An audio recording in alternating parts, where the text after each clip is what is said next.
আসসালামু আলাইকুম, welcome to lucky জিজি কুকিং। আশা করছি আল্লাহর রহমতে সবাই ভালো আছেন। আজকে বানিয়ে দেখাচ্ছি লাচ্চি, যেটা অনেকেরই পছন্দ।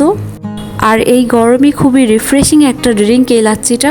যাদের কাছে লাচ্চি ভালো লাগে আজকের রেসিপিটা তাদের অবশ্যই ভালো লাগবে। খুব সহজেই বানানো হয়ে যায়।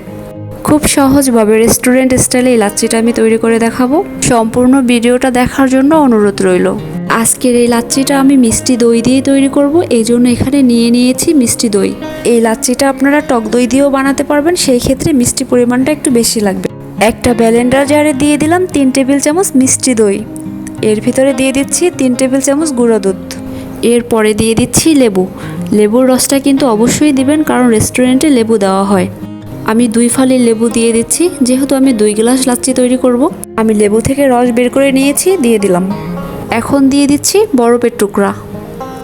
আর লাচ্চিতে বরফ না দিলে ব্যাপারটা জমে না।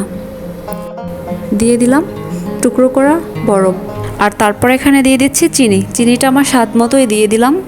যেখানে আমরা মিষ্টি দইটা ব্যবহার করেছি, চিনির পরিমাণটা একটু কমই লাগবে, তবে টক দইয়ের ক্ষেত্রে একটু চিনির পরিমাণটা বাড়িয়ে দিতে হবে। তারপর এখানে দিয়ে দিলাম 1 গ্লাসের মতো পানি। পানি দিয়ে আমি এটা ভালোভাবে ব্লেন্ড করে নেব। কম পাওয়ারে ছোট ব্লেন্ডার হলে অবশ্যই এই টুকরোগুলো দিবেন না, কারণ বরফ দিলে মোটরে সমস্যা হতে পারে। সেই ক্ষেত্রে আপনারা বরফটা গলিয়ে তারপরে ব্লেন্ড করে নেবেন। 1 থেকে 1.5 মিনিটের মতো ব্লেন্ড করে নেব। আমি থেমে 1.5 মিনিটের মতো ব্লেন্ড করে নিয়েছি। একটু দেখাচ্ছি কীরকম হয়েছে। এর ভিতরে আমি দিয়ে দিব লবণ। 1/2 চা চামচের মতো লবণ দিয়ে দিলাম। এখন আমি আরও 1 কাপের মতো পানি অ্যাড করে দিলাম। এখন আবার একটু ব্লেন্ড করে নিচ্ছি। আমি মোট 2 গ্লাস লাচ্চি বানাবো, সেই মাপে পানিটা দিয়েছি। তো এখন আমি সার্ভ করে নেব। হয়ে গেছে আমার ঠান্ডা ঠান্ডা লাচ্চি। আর দেখতেই পাচ্ছেন, দেখতে কিন্তু একদম রেস্টুরেন্টের মতোই হয়েছে। খেতে কিন্তু রেস্টুরেন্টের চাইতেও আমার কাছে বেশি টেস্ট লেগেছে। তো স্বাস্থ্যসম্মতভাবে আপনারা কিন্তু বাসায় তৈরি করে খেতে পারেন এই মজাদার লাচ্চিটি। তো খুব সহজভাবে আমি আজকে রেসিপিটি দেখানোর চেষ্টা করেছি। আর অবশ্যই আপনারা বাসায় ট্রাই করবেন। বাসায় ট্রাই না করলে বুঝতেই পারবেন না এর টেস্ট কতটা।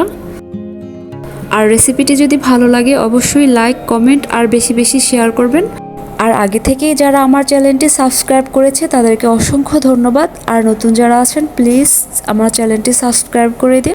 আর যে যেখানে আছেন ভালো থাকবেন, সুস্থ থাকবেন। কথা হবে পরবর্তী কোনো রেসিপিতে।